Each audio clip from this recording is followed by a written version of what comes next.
Sí, la idea es hablar de cómo el panorama de la situación actual con respecto a los grupos criminales.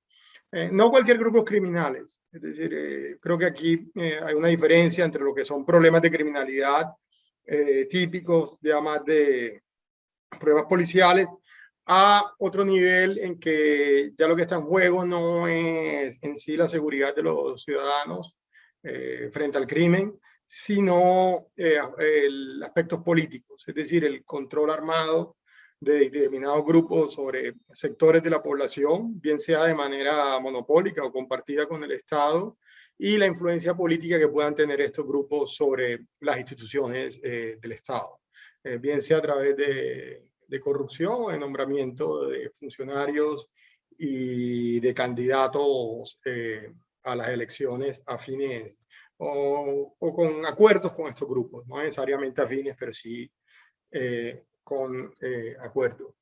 Ahora, ¿cómo estamos hoy? Es decir, diría que hoy estamos cerca del final.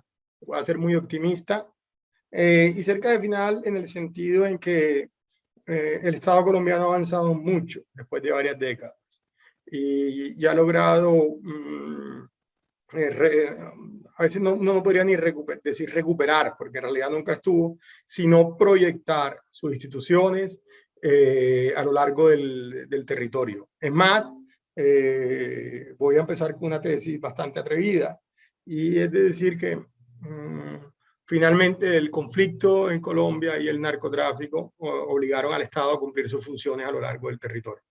Si nosotros nos paramos en 1970, nosotros veíamos un Estado mucho más débil que el de hoy, en términos de pie de fuerza, de impuestos que podía recolectar, de administración de justicia, de prestación de servicios, de integración de la población en el territorio. Sin embargo, era un Estado con mucho menos amenazas. O sea, en los años 70 ya se había logrado pacificar la violencia clásica, existían unas guerrillas, pero era una guerrilla casi que en estado larvado. Estuvieron a punto de desaparecer la FARC a finales de los 60 en una operación en Caquetá, en donde se da de baja Ciro Trujillo, y en Anorí en los años 70 al ELN. Es decir, las guerrillas como tal todavía no se asomaban que iban a ser el problema que iban a ser en los años 80.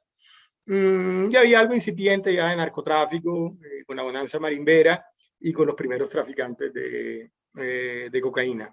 Luego pasó lo que pasó, que creo que no vale ni la pena explicarlo, sino que fue casi que el Estado fue tomado por sorpresa y tuvo un grave problema de carteles declarándole la guerra, de guerrillas que fueron capaces de alcanzar una fase de guerra de movimientos, que llevó incluso a un despeje de un área superior del tamaño de Suiza y de una expansión de grupos paramilitares impresionantes en que llegaron a tener fácilmente 30.000 hombres fusil.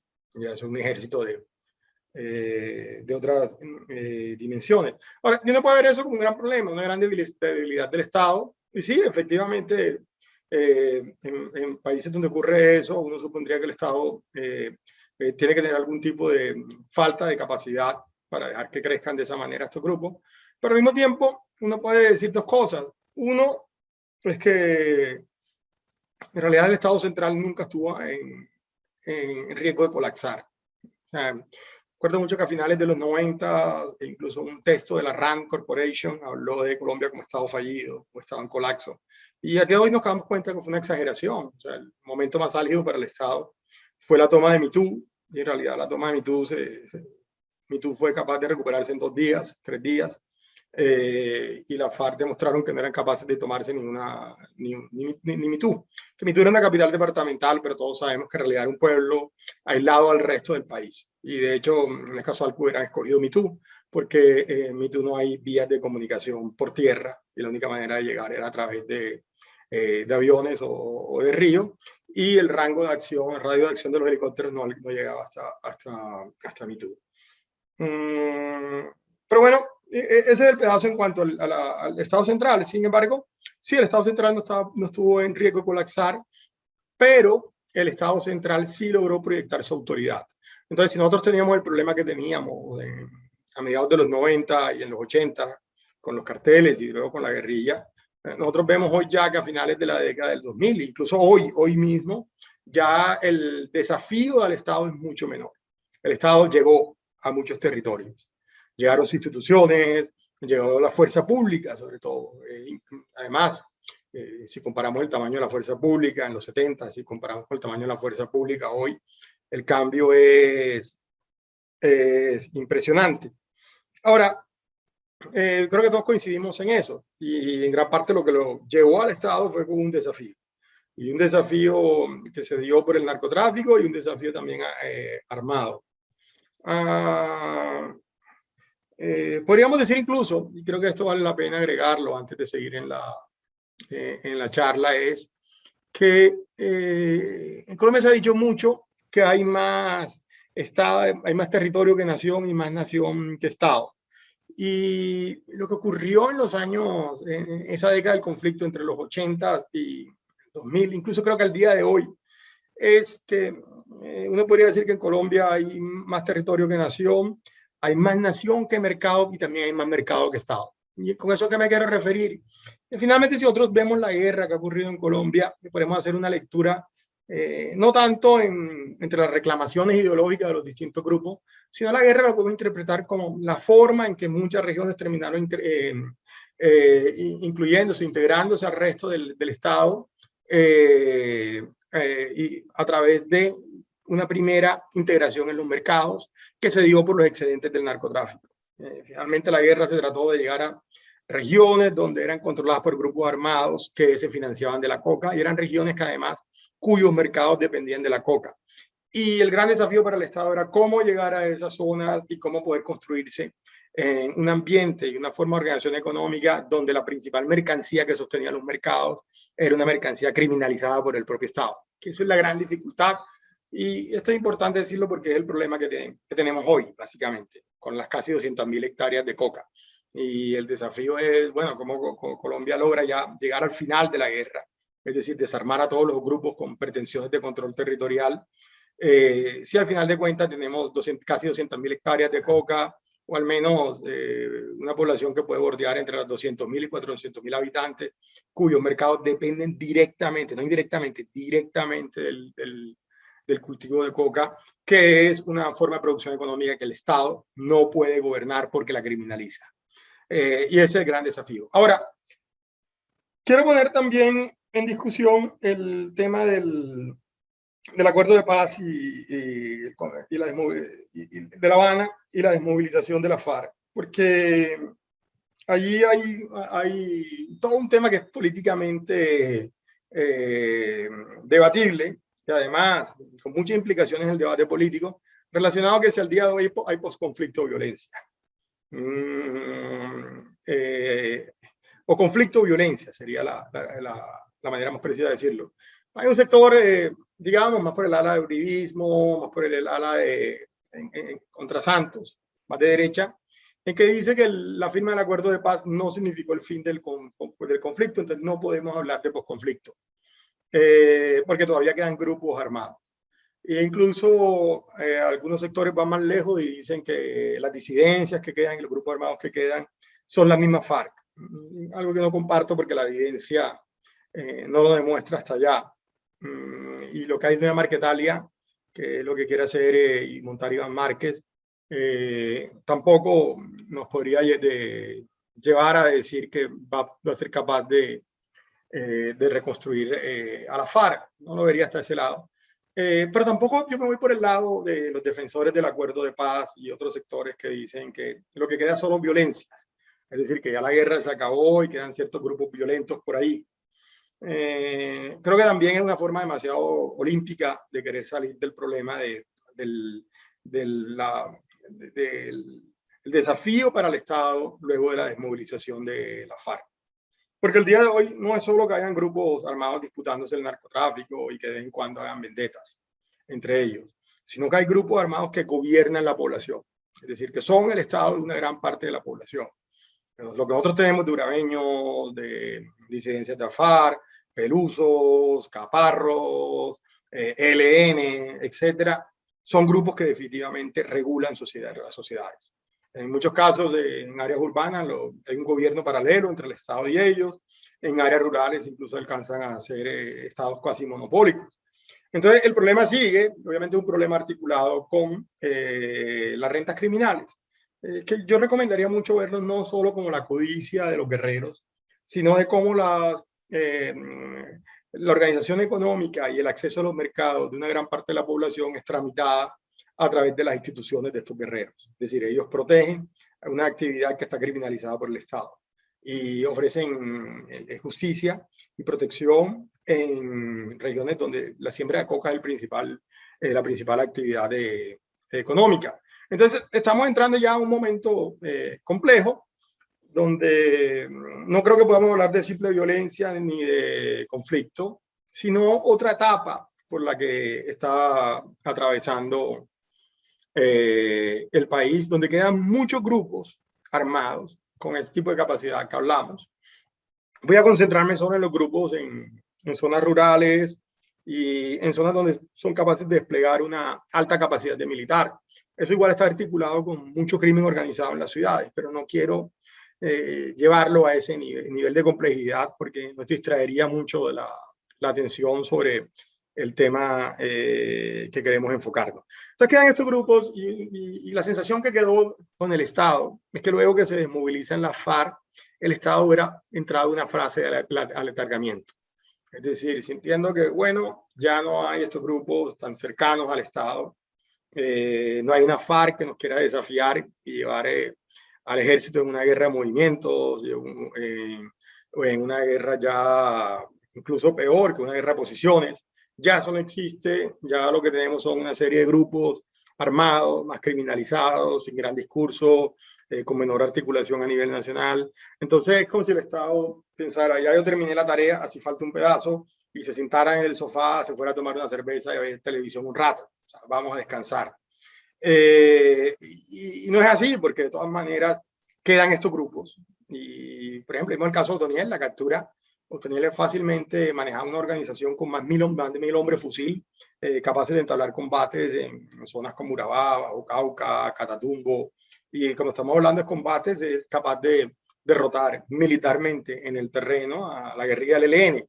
Entonces no es un pequeño grupo armado, es decir, esto es un ejército, ya un ejército irregular como tal, y que es capaz incluso de establecer un gran control territorial, por ejemplo, en zonas como las áreas rurales del Bajo Cauca o de Urabá y otras regiones de Colombia, a nivel incluso casi de monopolios, como mucha gente ya lo está evidenciando, se está recogiendo mucho material que muestra el nivel de control. Y así tenemos también el tema de disidencias y otras organizaciones en que el Estado tiene que hacer algo, porque uno podría decir, bueno, listo, ya logramos derrotar a nuestros grandes enemigos, el Estado tuvo un gran éxito. Piensen que el Estado en los años 80, los carteles estaban en Medellín y Cali, en la segunda y tercera ciudad del país.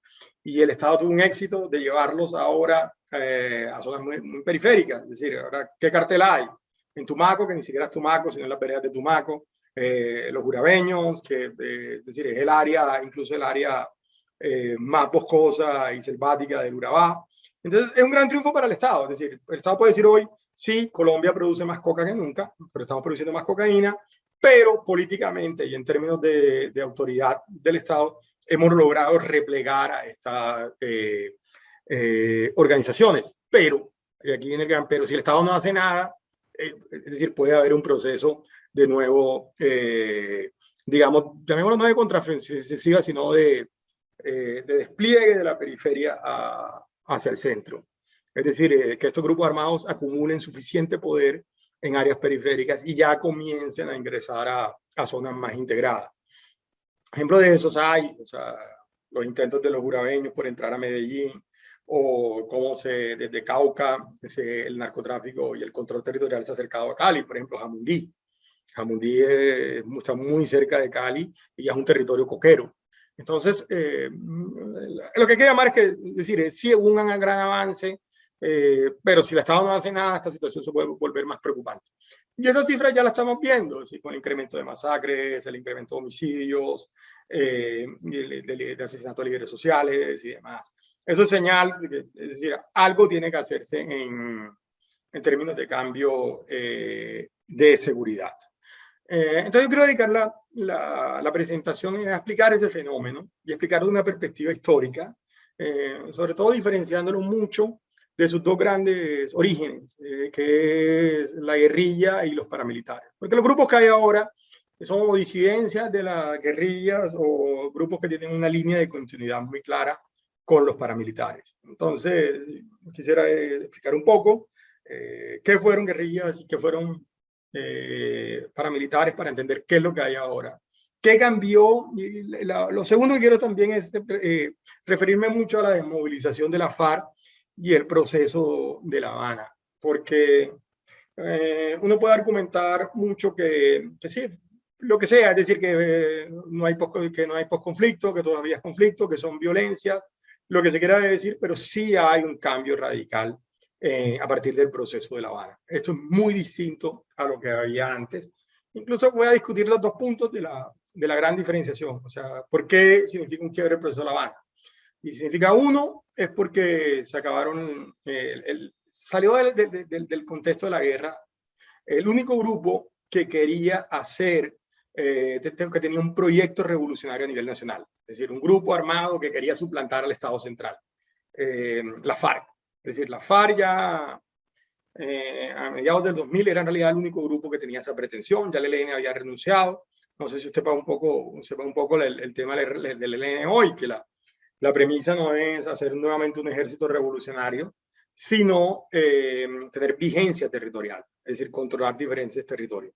Que ahí pueden haber diversas discusiones, que si eso se debe a un gran proyecto de guerra, o si simplemente es la discusión que hay entre los comandantes en la zona, que gobiernan un pedazo del territorio, y el comando central, pues que está en el exterior, que no es capaz de convencerlos de entrar a un proceso de paz, porque esos grupos, la ELN, no va a renunciar a lo que controlan en el territorio en sí. También uno puede pensar que es absolutamente cínico, es decir, que simplemente estos grupos ya se dedicaron al narcotráfico y lo que quieren es seguir explotando rentas criminales. Eso no es indiferente, o sea, no creo que nos valga la pena discutir eso. Lo que nos interesa es que ya no hay ejército que quiera combatir a las fuerzas militares, llevarlos a un punto en que va a propinarles una derrota estratégica y entrar a Bogotá contra el Che Guevara o contra Fidel Castro a La Habana. Eso ya no hay, y ese es un gran avance. El segundo gran cambio se da en términos de narrativas. Y en Colombia diría que hasta la desmovilización de la FARC, incluso antes, ya con la desmovilización paramilitar, habían dos grandes narrativas de guerra que eventualmente justificaban que desde arriba, es decir, desde el liderazgo político que se podría ejercer en las grandes ciudades, se justificara la guerra.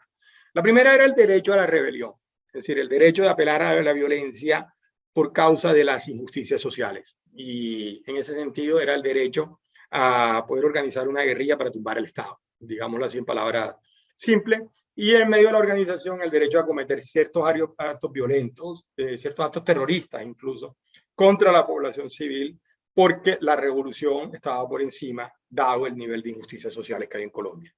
Yo no creo que hoy exista alguien que sea capaz desde arriba, es decir, desde la dirigencia política, sea capaz de defender esa tesis. Incluso los propios comunes al día de hoy, o sea, los que quedaron de la FARC, hablan de la paz, es decir, ya dicen que la guerra, es decir, la guerra ya no tiene sentido político.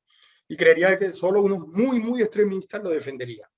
Como también la narrativa del derecho a la legítima defensa, que en cierto momento estuvo vigente, no sé si ustedes recuerdan los años 90, muy antes de que se supieran las AUC que eran, sobre todo la vinculación ya con el tema de narcotráfico, con el tema de un poder demasiado autónomo del Estado, en que llegó un punto, a partir de la desmovilización de los AUC, en que ya no era justificable ese discurso. O sea, y no creo que tampoco al día de hoy lo tengan. Yo no veo ni siquiera los más radicales de determinado sector que digan, no, bueno, debemos armarnos para protegernos. Y eventualmente establecer algún tipo de vinculación o articulación con un grupo como tipo Urabeños o algo por el estilo. De hecho, lo que está demostrado es que el Estado está combatiendo a su grupo. Pero incluso no hay nadie, no veo a nadie que sea capaz de defenderlos políticamente a nivel ya del debate político nacional. Entonces, estos dos elementos cambiaron sustancialmente la guerra y nos van a cambiar sustancialmente también los grupos que van a quedar. Entonces, ahora yo quiero explicar un poco el tema del paramilitarismo, cómo se conformó, también el tema de la guerrilla, creo que es más corto porque es más conocido, para conocer el legado, es decir, cómo se llegó a ese otro legado de los grupos que van a quedar.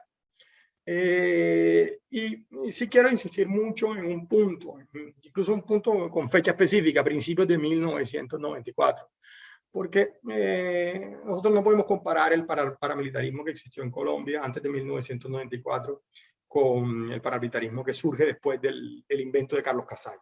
Es decir, la gran narrativa que se inventa Carlos Castaño, que sale de toda dimensión y que es un fenómeno bastante particular. Que siento que el país además no lo ha soslayado, lo que significó en su momento, porque el proyecto que él creó, la narrativa, sirvió para tener 30.000 hombres fusil, y eso no pasa todos los días en los países, mucho menos con grupos paramilitares. En los años 80, principios de los 80, ¿qué eran los paramilitares en Colombia? En un principio eran grupos de autodefensa campesina que organizaba el ejército, era legal. Entonces, estábamos hablando de unas decenas de campesinos armados con machetes, escopetas, que tenían una ventaja estratégica y era que conocían a la población. Ustedes sabían muy bien quién eran los colaboradores de la guerrilla, por dónde se movía la guerrilla. Esa información se la entregaban al ejército y los resultados militares contra la guerrilla rápidamente se dieron. También fue un intento de las élites regionales, no los grandes ricos de Colombia. Es decir, yo creo que es un gran error decir que el paramilitarismo fue una herramienta de la oligarquía nacional. No. O sea, es difícil encontrarlo un gran empresario colombiano de los años 80 que estuviera vinculado al paramilitarismo directamente. De hecho, lo que fue más gente regional, incluso con sectores productivos menos, digamos que con menor dinamismo capitalista, por ejemplo, los ganaderos. No tienen el mismo dinamismo capitalista que podría tener la gran industria en las ciudades. Entonces, y también muchos políticos regionales, pues tenían su grupo de guardaespaldas, pero este grupo no tenía ninguna pretensión de gobierno local, es decir, no estaban diseñados ni planeados para ejercer algún tipo de control territorial, era simplemente defender propiedad y la vida de determinadas personas. Y también de campesinos pobres, porque eso también se ha obviado. Es decir, los primeros grupos paramilitares en Colombia, una gran parte de ellos fueron campesinos pobres.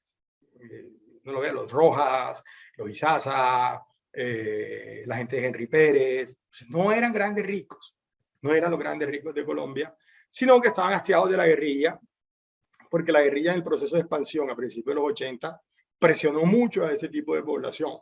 ¿Los presionó cómo? Pues tenían que mantener el ejército guerrillero, tenían que producir los alimentos y demás. También necesitaban proveerlos de información y eventualmente algo que generó una gran resistencia entre los campesinos. Estaban obligados a ceder a algún hijo de ellos, alguno de sus hijos, a la causa revolucionaria. Era un reclutamiento forzado. Y eso generó una gran resistencia. De hecho, usted puede encontrar la entrevista que le hicieron a Adán Rojas en la sierra. Adán Rojas fue un colono que vino del Tolima huyendo de Tiro Fijo. De hecho, Tiro Fijo le mata al papá porque no le quiso dar panela. Y incluso ni siquiera tiene que ver con la discusión ideológica de la Guerra Fría. Tiro Fijo lo mata porque el papá era conservador y él era liberal. A ese nivel estábamos. Él huye, migra hasta al sur de la sierra y luego, muchos años después, la FARC vuelven, llegan y comienzan a extorsionarlo y luego le piden un hijo, los hijos de la revolución, y él decía, no, yo me armo. O sea, yo esta humillación no la aguanto.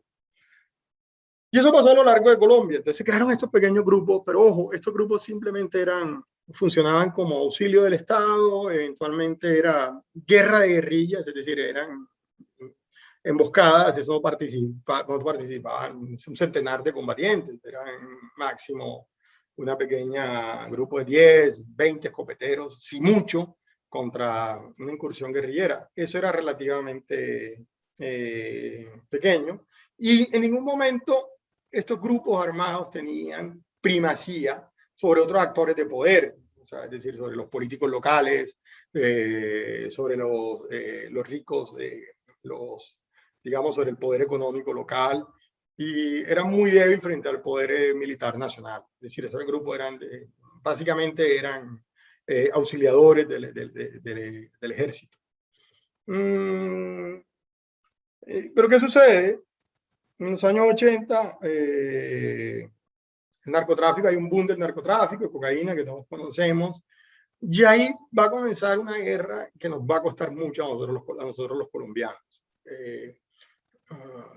Una vez yendo a México, un profesor me atendió muy bien y además me dio unos contactos muy buenos en Sinaloa. Pude ir a las montañas de Sinaloa, pude conocer a los narcos de Sinaloa directamente. Y al final del viaje, él me hizo una pregunta. ¿Cuál es la diferencia de los narcos de ustedes y los de nosotros, Gustavo? Y yo le dije, lo que pasa es que los narcos de ustedes nunca han tenido una guerrilla al lado. Y ese es el gran problema que pasa en Colombia a principios de los 80. Y esa relación, además, no comenzó siendo una relación conflictiva. De hecho, Gacha tuvo muy buenas relaciones con la FARC inicialmente. Los laboratorios de cocaína que estaban ubicados en el suroeste del país eran cuidados por la FARC. La FARC les pagaban. Ahora, eso no es especulación. Eso es admitido hoy ante la Comisión de la Verdad por Timochenko. Es decir, en el 82 ellos dicen, listo, ya empezamos a cobrarle a los narcos por los laboratorios. Eso había pasado antes, pero el problema era que el jefe, el comandante de la zona donde estaban los narcos, al final se estaba quedando con la plata. Y de hecho, cuando ellos entran en la zona, este comandante huye y le roba una plata a los narcos y luego le matan. Confesado por Timochenko. Es decir, esto no es especulación ni propaganda, no, es confesión ante la Comisión de la Verdad por Timochenko. Y ciertamente las guerrillas comenzaron a obtener recursos del narcotráfico vía extorsión a los narcotraficantes y también vía de venta de protección. Para el narcotraficante era buen negocio, es decir, en esa época si necesitaban traer cultivos de coca, si necesitaban tener laboratorios, pues ¿ante quién tenían que defenderse? Ante el Estado. ¿Y quién estaba haciendo la guerra contra el Estado? Pues la guerrilla. Entonces eso funcionaba. Sin embargo, en otras regiones del país, no donde controlaba la guerrilla, sino donde la guerrilla quiso expandirse, entraron rápidamente en problemas. Rápidamente porque la guerrilla vio una fuente de ingreso en el secuestro de los narcos o de los familiares de los narcos. Por ejemplo, lo que sucedió con Marta Nieves Ochoa fue un episodio muy reciente. Y lo que nos ha contado de ese episodio es que incluso estuvo Catatumbo metido, fue una célula de M-19, pero Catatumbo estuvo allí. Es que antes ya se quiso secuestrar a otro personaje que cercano a los narcos. Los narcos de Medellín alcanzan a detectarlo, los detienen y les plantean un acuerdo, le dan dinero al M-19 y les dicen, listo, vayan contra el Estado. Finalmente nosotros, el Estado no nos importa, pero no nos secuestren y en Medellín mandamos nosotros. Ese acuerdo lo traiciona al M-19 y secuestra a Marta Nieves Ochoa. Y ahí viene la respuesta implacable de los narcos en Medellín, que la historia que todos conocemos, Escobar presiona y logra liberar a Marta Nieves y hace un acuerdo con el M-19. Y un acuerdo que después se cumple. El M-19 se da cuenta que no tiene como competir militarmente con Escobar en Medellín. Pero a nivel rural las cosas eran a otro precio.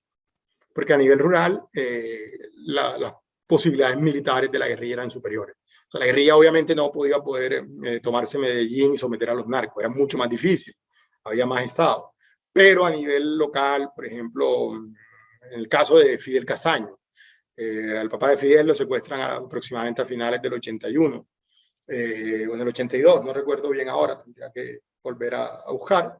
Pero el caso es que no secuestran al papá de Fidel Castaño para pedirle una plata a Jesús, como se llama el papá de Fidel Castaño. No, el secuestro es deliberado para que Fidel, el narco, les pague una plata a la FARC. Y eso va a significar una ruptura entonces entre los narcos y la FARC, porque no fue el único secuestro. Ocurrieron en muchas otras regiones de Colombia. Es más, hay un robo de una cocaína que llevó a una de las peores guerras que hay en Colombia y algo que, un momento hay que decirlo, no diría que la Comisión de la Verdad, creo que sea el espacio, pero sí entre el debate público, es decir, gran parte de la masacre de la UP, el genocidio de la UP, se explica por el robo de una cocaína de la FARC al mexicano. El mexicano era socio, les pagaba, y por una decisión tomada solo por el bono Jojoy, le robó 5 toneladas de cocaína al mexicano. Luego hay reportes de prensa en que Jojoy viajó a Bogotá, se reunió en un hotel en la parte de Bogotá donde están los esmeralderos, Para arreglar ese problema, el mexicano le dijo, bueno, me devuelven esa mercancía a su equivalente en dinero. La FARC nunca lo devolvieron y eso llevó a que el mexicano se armara, creara grupos paramilitares y llevara toda la iniciativa contra la UP. Obviamente es una discusión muy difícil porque es decirle a las víctimas de la UP, no, miren, o sea, gran parte del exterminio de ustedes no es una cuestión, no fue una gran retaliación ideológica por lo que ustedes estaban reclamando, sino porque la FARC le robaron 5 toneladas de cocaína al mexicano. Es una discusión sumamente difícil, obviamente a las víctimas no le va a sentar nada bien, pero históricamente sí es súper importante porque nos ayuda a entender es cómo los narcos se vuelven paramilitares en ese momento y cómo se vuelve un actor que ya comienza a darse cuenta que la forma de poder defenderse de la FARC, además de la forma de proteger el negocio para disponer de corredores, de lugares seguros, es a través de la organización de ejércitos privados con capacidad de control territorial. Y mírenlo esto como, es decir, como algo muy, muy conveniente para los narcos. Obviamente las empresas legales, tener que pagar por seguridad privada es un costo adicional. Esto es un pago por protección. Pero si tú eres un narco, esto es un pago para producir capital. ¿Por qué razón? Porque si tú inviertes en un ejército, logras controlar un territorio, tienes las rutas protegidas, tienes el monopolio de la ruta, nadie puede exportar drogas por ahí si no te paga. Tú vendes el derecho a exportar cocaína. Y tienes también la protección de laboratorios, tienes el suministro de la materia prima, si tienes el control de unos cultivos. Porque finalmente la base de coca, no, el valor agregado no es tanto, pero si tú tienes el control del territorio, tienes el control de la materia prima, la puedes convertir en cocaína y puedes llevarla al exterior. Entonces era un gran negocio tener ejércitos privados a nivel rural. Y eso ya se comienza a ver en la segunda década de los 80. No al nivel de sofisticación que va a hacer luego Carlos Castaño, pero ya tenemos a Fidel Castaño en Córdoba, tenemos los grupos paramilitares en el Magdalena Medio del mexicano. De hecho, Pablo Escobar rápidamente no somete, pero sí subordina a las autodefensas del Magdalena Medio. Él hace una guerra con Ramón Izaza, y a Ramón Izaza prácticamente lo desplaza hacia la Merced, a un territorio un poco apartado, porque la capacidad militar que podía proyectar desde la ciudad al campo de Pablo Escobar era superior a lo que podía responder Ramón Izaza. Y así pasaron en muchas otras regiones de Colombia, donde se crearon grupos armados desde los narcotraficantes. No con tanta sofisticación. Es más, esos grupos tuvieron un gran problema y por eso, de hecho, hay un limbo y un proceso de decadencia entre finales de los 80 hasta mediados de los 90. Y se debió a que, sí, digamos abiertamente, es decir, las potenciales alianzas que podían tener con el Estado, sobre todo con fuerzas de seguridad, se comprometieron en el momento en que gran parte de estos grupos tomaron parte por Escobar en la lucha en la guerra contra el Estado. O sea, el mexicano estuvo haciendo directamente la guerra contra el Estado. Fidel Castaño era parte del cartel de Medellín. El cambio de bando es en el 91, 92, luego que matan a los Moncada y los Galeano. Entonces, estos grupos comenzaron, la posibilidad de hacer alianzas con fuerzas de seguridad era muy limitada. Más otro no se nos puede olvidar que finalmente quienes matan a Galán, Jaime Rueda Rocha, son paramilitares del Magdalena Medio, no son sicarios de Medellín, son paramilitares del Magdalena Medio. Entonces, la posibilidad de avance de este grupo era bastante limitada.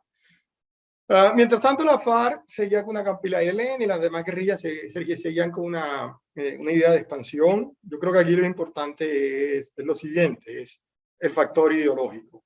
Sobre todo en el caso FARC, hay todo un debate sobre si la FARC se volviera un cartel o no. Yo no creo que sea un cartel, yo creo que ideológicamente han sido sumamente coherentes. Con esto no estoy, además, esto no es un halago. Lo que estoy diciendo es que estaban cegados por una doctrina y eventualmente una doctrina que podría ser incluso mucho más violenta que el narcotráfico. Es decir, creer que una revolución comunista justa y que eso puede justificar determinadas acciones contra la población civil y un exceso de violencia eventualmente puede ser peor. Y en la FARC fueron eso, es decir, la FARC fueron coherentes, hacer un ejército nacional y así ideológicamente no le hubieran llegado a la población, que eso es cierto porque no son las cocaleras, yo no conozco a cocaleros comunistas como tal, o que la gente que esté en la mitad de una zona de cultivo perdida en la periferia colombiana esté pensando, bueno, vamos a hacer la revolución contra la burguesía. Si tiene que caminar mucho para encontrarse un burgués. Creo que tiene que caminar varios días para encontrar el primer burgués. Entonces no tiene sentido. Pero La ideología era sumamente importante para mantener la coherencia del ejército y poder crear un ejército de mucho mayor alcance.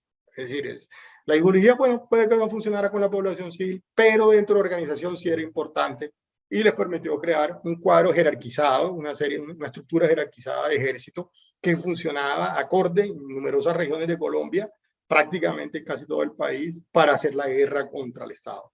Entonces, esa ideología es importante.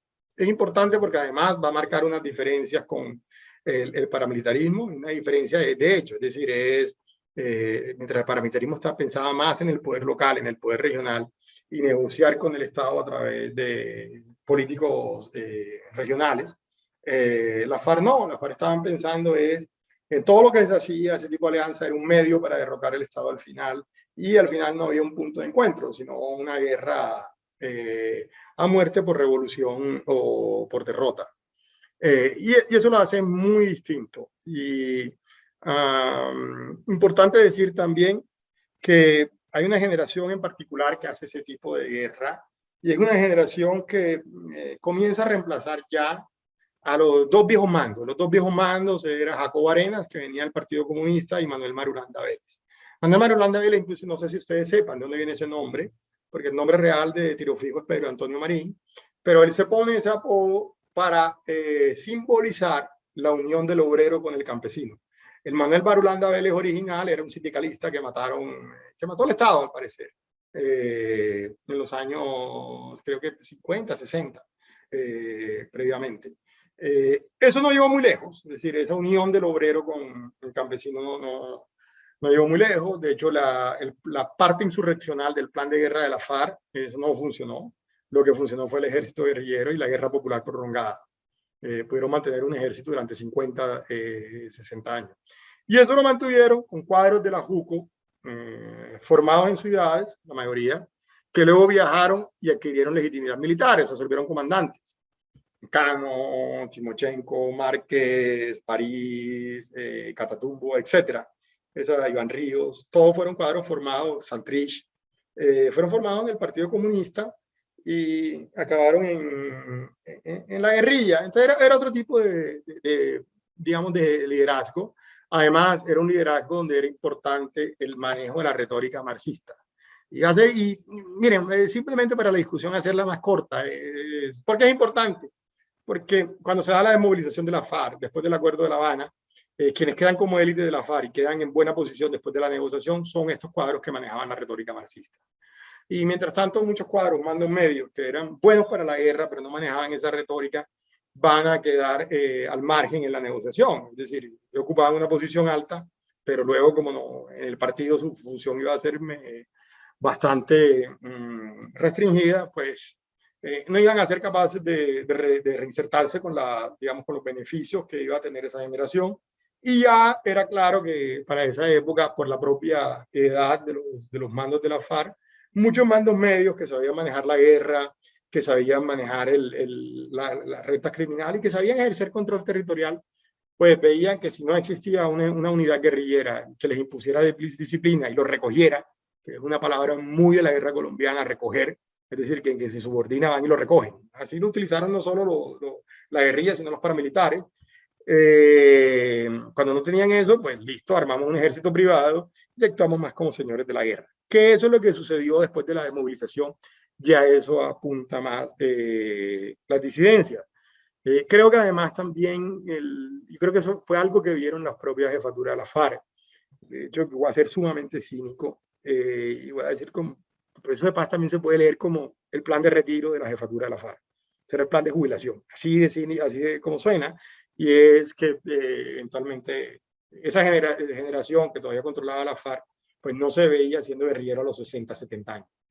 Ser un comandante guerrillero a los 60, 70, sobre todo la cúpula, pues eso no va para ningún lado. Entonces, ese era lo que teníamos del lado de la FARC. La otra guerrilla se moviliza, en el ELN ya en los 90 también sufre demasiados golpes, renuncia al control territorial. Y luego ocurre el fenómeno de Pablo Escobar. Pablo Escobar se pelea con los otros narcos, él le toca elegir entre los bandidos de la ciudad, es decir, quienes hacían la guerra, y los narcos, que eran los que lo financiaban. y elige por los bandidos, y los bandidos forman un grupo paramilitar, los Pepes, y luego de ese grupo paramilitar queda un legado incluso de relaciones con la fuerza pública. No digamos, además, eso es admitido. No sé si ustedes ven el documental Los tiempos de Escobar, y entre línea Gaviria y el general Naranjo dejan entender que sí, que ahí se cometieron alianzas que no debieron ocurrir. Eso es la parte más edulcorada de lo que pasó. Lo otro que pasó es que luego de que Pablo Escobar es dado de baja, Carlos Castaño visiona ya un ejército nacional y se inventa una narrativa de ejército nacional. O sea, es que uno no puede tener un ejército de más de 1000 hombres fusil si no tiene algún tipo de narrativa, algún tipo de disciplina, algún tipo de doctrina. Y Carlos Castaño lo que crea es eso. La visión de Carlos Castaño es, listo, yo armo un grupo paramilitar, un grupo contrainsurgente, voy a sacar las guerrillas de la determinada zona, y además eso era un compromiso genuino. Carlos Castaño era contrainsurgente, que venía del cartel de Medellín, sí, pero eso no, uno no quita lo otro. Y Carlos Castaño lo que dimensiona y lo que se inventa es ese gran ejército paramilitar que va a recorrer, va a ir expandiéndose a lo largo de Colombia, además con una estrategia que tampoco es muy contada en los relatos de memoria, y es que va a literalmente a absorber los grupos paramilitares existentes. Y el grupo paramilitar existente que no quisiera entregarle las armas a Castaño, pues era el grupo paramilitar que era exterminado.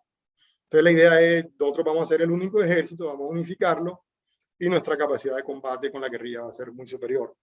Y ahí se encontramos como los paramilitares, a pesar de toda la mitología que hay de que solo mataban civiles, también entraron en numerosos combates. Siempre en el sur de Bolívar, la guerra la hicieron los paramilitares contra la guerrilla y les ganaron en combate abierto. Y en muchas otras zonas de Colombia. Ahora, Castaño vio ese proyecto además como un proyecto político de control territorial, lo tenía muy claro, de expansión, y también era una forma de negociar de manera distinta con el Estado.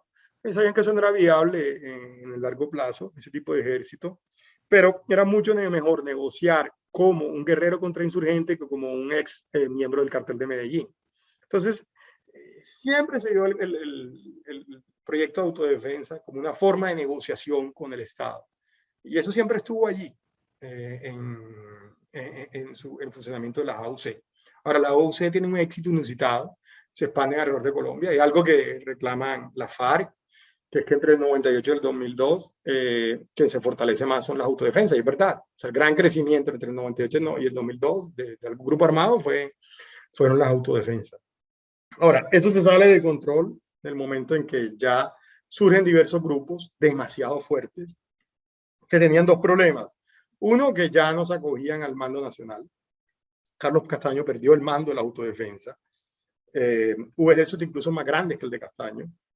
Bloque Central Bolívar, por ejemplo, que alcanzó a tener alrededor de 5.000 hombres fusil en determinado momento. Era más grande que el Bloque Norte, incluso. Y da una idea del poder que alcanzaban estos grupos. Y también algo que sucedió, y es la influencia política que alcanzan a tener. O sea, la gente habla de la desmovilización de los paramilitares como un resultado de la presión de las ONG, de la Corte Suprema y demás, pero la gente no menciona el propio hecho que fue la clase política aliada con los paramilitares que dijo no más. Porque una cosa es tener a grupos paramilitares que le ayuden a uno a ganar elecciones y que amenacen a los competidores políticos, y otra cosa es cuando ese grupo adquiere demasiado poder y ya le está imponiendo las condiciones de gobierno. Por ejemplo, le dice qué parte de los contratos se van para ellos, qué parte del gabinete del municipio se va para ellos, cuáles son los periodos que van a cumplir el candidato de ellos en el Congreso y cuáles son los de los políticos. Y ahí se comienza a dar ya una fricción entre esos dos grupos, a pesar de que han tenido vínculos. Entonces, es decir, esa es la gran paradoja. Incluso algunos paramilitares lo han dicho, es decir, finalmente nuestro gran problema fueron los políticos que se hartaron de nosotros. Es decir, ya no cabíamos nosotros en el mismo sitio, por el propio poder que alcanzaron este grupo. Entonces teníamos que aquí un enorme aprendizaje político por parte de las organizaciones armadas que tenían un gran componente criminal. Es decir, Castaño podía tener una gran narrativa, pero en el fondo lo que sustentaba eso era el control territorial, actuar como un gobierno paralelo y explotar rentas criminales. Y rentas criminales que, ojo, uno tiene que entenderlas no como rentas extractivas de la comunidad, Es decir, esto no se trata de un grupo de crimen organizado que despoja a la sociedad de su medio económico. No, estos fueron grupos armados que protegían ingresos del entorno exterior de estas comunidades. Y eso es sumamente importante entenderlo para Colombia. Los paramilitares traían riqueza. O sea, sí, hubo despojos de tierra, hubo arbitrariedades, hubo robos, eso ni quien lo dude, pero al mismo tiempo estaban protegiendo las rentas del narcotráfico hacia la periferia colombiana. A la periferia colombiana le llevó mucho dinero a partir de la expansión de ese narcotráfico. Y era lo que les decía al principio, es decir, nosotros pasamos de un narcotráfico de las grandes ciudades a un narcotráfico en zonas periféricas, rurales.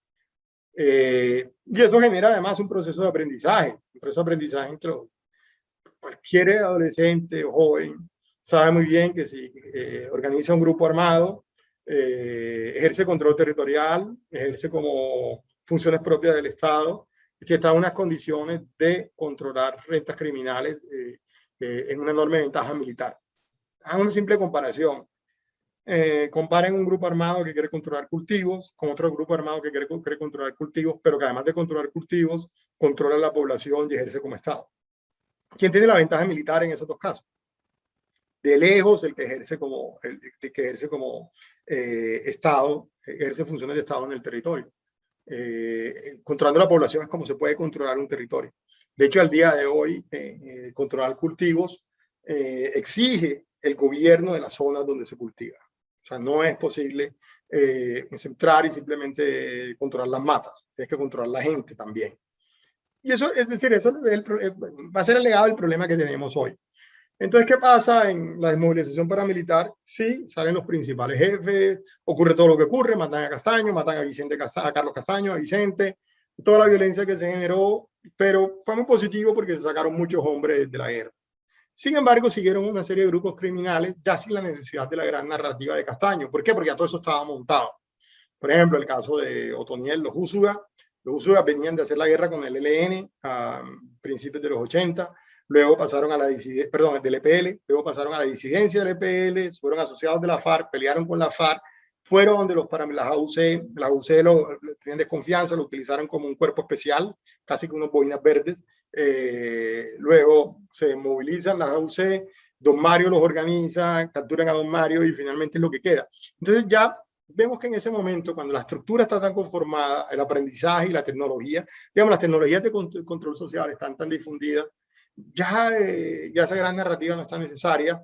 Y entonces, después de la desmovilización paramilitar, ocurre lo que todos vimos, que fueron una serie de grupos armados, muy del estilo de lo que fueron los paramilitares, que empiezan a ejercer control territorial, sin el alcance que tuvieron las AUC. Es decir, porque el alcance político, las alianzas políticas después de la parapolítica fueron mucho menores, ya nosotros no íbamos a encontrar esos distritos electorales, nada por el estilo.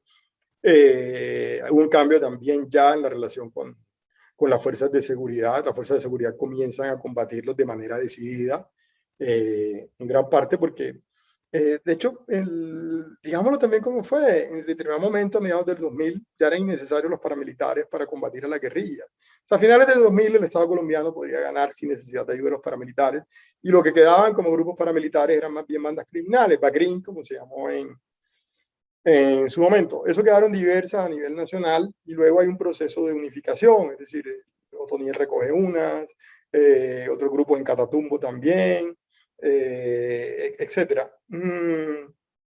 Y eso era lo que teníamos, pero lo teníamos en un momento en que todavía existían las FARC. Entonces, las bandas criminales en ese momento no eran la principal preocupación hasta que ya llega el proceso con la FARC. O sea, llega el proceso con la FARC. Yo diría que a partir de 2012, 2013, ya el tema de la guerra disminuye, la guerra contra insurgentes y la guerra contra la FARC, y pasa lo que sucedió, lo que sucedió, es decir, llega el proceso de paz, hay una gran desmovilización, pero muchos de estos mandos medios retoman a la guerra. Lo que es Gentil Duarte, Guacho y todos los demás que hemos, Mordisco, etcétera, todos los apodos que quieran. También además se convierte en grupos, por ejemplo, muy similares a lo de Pablito del ELN. Pablito sí puede tener la mística del ELN y demás, pero ya funciona como un señor de la guerra, es decir, alguien que tiene un ejército, controla un pedazo del territorio y no tiene aspiración de tomar el poder nacional, es decir, es algo ya mucho más disipado.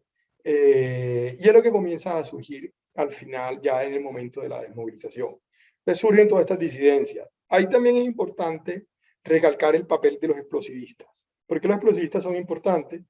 Porque mucha gente del nivel rural, sin mayor formación marxista, se une a la FARC, no funcionan bien como cuadros políticos, pero tienen cierta conocimiento, habilidades innatas, y son inteligentes y son muy buenos manejando explosivos.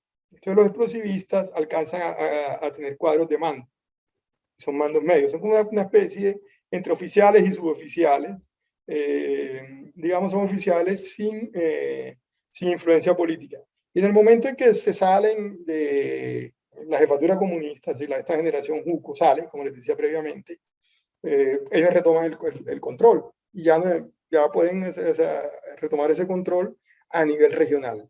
Es decir, sin necesidad de tener que hacer una guerra contra el Estado a nivel nacional. Y eso genera muchas ventajas. Si uno no quiere suplantar al Estado central, las retaliaciones del Estado, las respuestas del Estado son mucho menores. No es lo mismo, por ejemplo, las retaliaciones que podría sufrir el bloque oriental o el bloque sur, a la que puede sufrir experimentar alguna pequeña disidencia.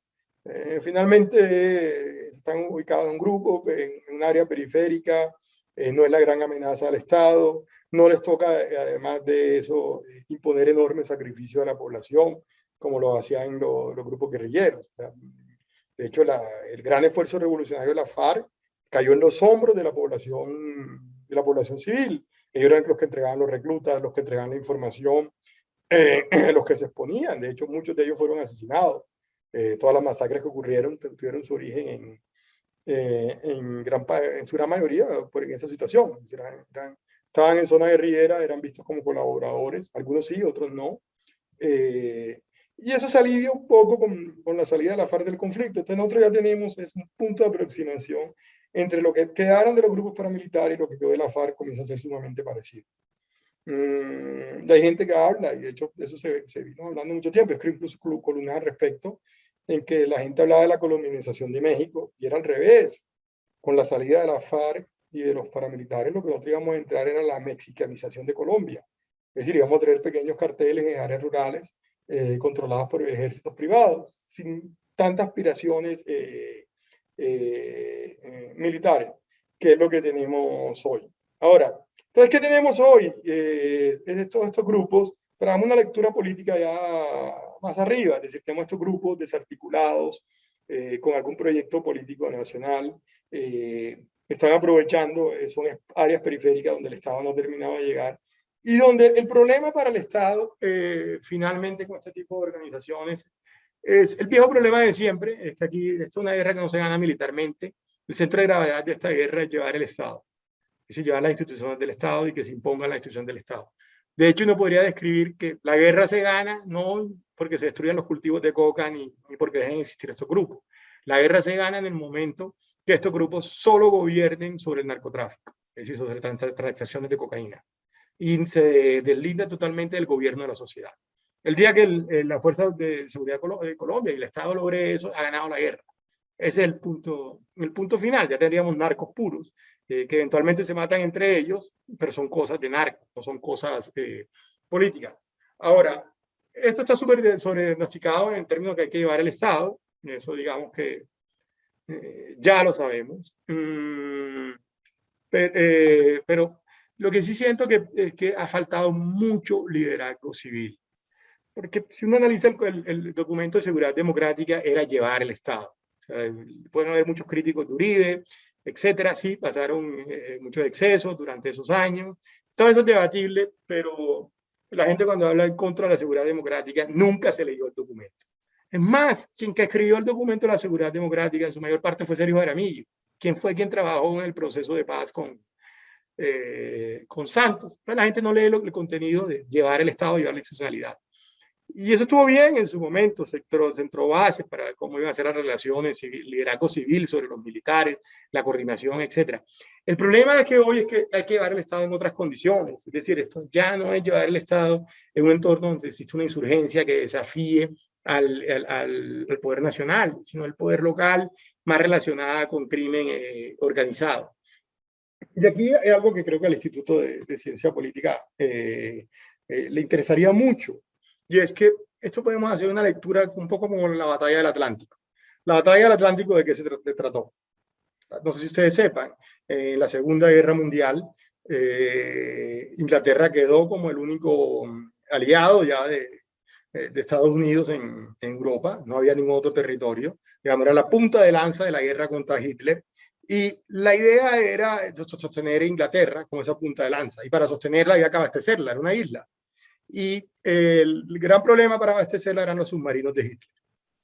¿Y cómo se ganaba esa guerra? Evitando que los submarinos hundieran a los convoyes de mercantes.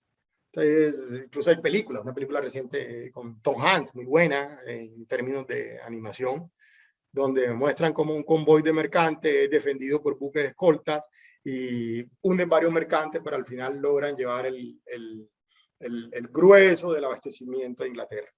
Y así se ganó la batalla de Inglaterra. Lo que definió la batalla de Inglaterra no fue el número de submarinos alemanes hundidos. Eso era resultado táctico. El resultado estratégico eran las toneladas de abastecimiento que llegaban a Inglaterra. Algo similar sucede en la guerra en Colombia hoy. El tema no es cuántos Hotondel se capturen, cuántos manos derechas se den de baja. De hecho, ya estamos aburridos de cantar manos derechas que se dieron de baja en el periódico, sino cuánta institucionalidad es posible llevar a las regiones.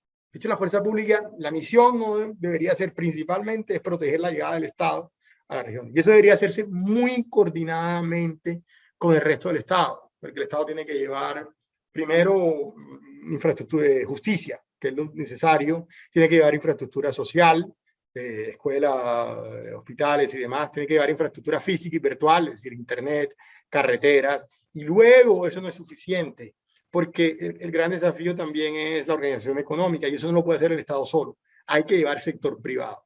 Y hay que llevar sector privado en que vean qué posibilidades competitivas puede rehacer o crear economías que se integren al resto de mercados en esa zona periférica, porque en el largo plazo es la única manera que se va a coger la institucionalidad. Si la gente depende de la coca, siempre va a haber una institucionalidad paralela. Es decir, la gente sí va a utilizar los servicios del Estado, las leyes del Estado cuando lo requiera, pero cuando se necesita ya la protección de sus medios de vida, pues va a utilizar las instituciones de estas nuevas bandas criminales. Entonces, yo diría que el tema hoy es ese, es decir, cómo se reorganiza o se recompone el liderazgo civil para retomar este pedazo que falta de toda esta serie de organizaciones criminales. Incluso no pensando en su fin definitivo. Con esto no estoy diciendo que no sea buena idea capturar a gente como Toniel. Claro que es buenísimo. Pero eso no es lo que define la guerra. Lo que define la guerra es la capacidad de llevar las instituciones del Estado y la institucionalidad general, digamos, de la ciudadanía colombiana, el capitalismo moderno, la idea de la democracia liberal a nivel regional. Y eso no lo lleva las fuerzas de seguridad solo, sino lo lleva todo el andamiaje del Estado. Y eso tiene que hacerse en un contexto donde lo que hay hoy es, digamos, es la columna vertebral de lo que era el conflicto, que era el ejercicio del control territorial y la explotación de ciertas economías criminales que surtían los mercados y que surten al día de hoy los mercados en la periferia, lo que le otorga una enorme legitimidad a estos grupos armados. Porque, ojo, estos grupos tienen legitimidad y tienen una legitimidad basada en la protección de la inclusión económica de este tipo de comunidades. De hecho, gran parte de la guerra es la oferta que le puede dar el Estado. Es decir, estas comunidades le pueden decir, listo, nosotros ya estamos incluidos en el mercado, pues también queremos estar incluidos en el Estado, pero ojo, eso lo hacemos que nos dan a cambio de la inclusión del Estado, que nos dan a cambio para suplir nuestra inclusión económica que ya la tenemos. Y eso es parte del contenido político de la nueva situación actual, que por eso yo me resisto a creer que sea igual a lo que era el conflicto anterior, que ya no es lo mismo, pero tampoco lo podría reducir simplemente a algún tipo de violencias asociadas al tráfico de drogas. Bueno, yo creo que con eso es suficiente y con esto tendríamos ya para hacer preguntas.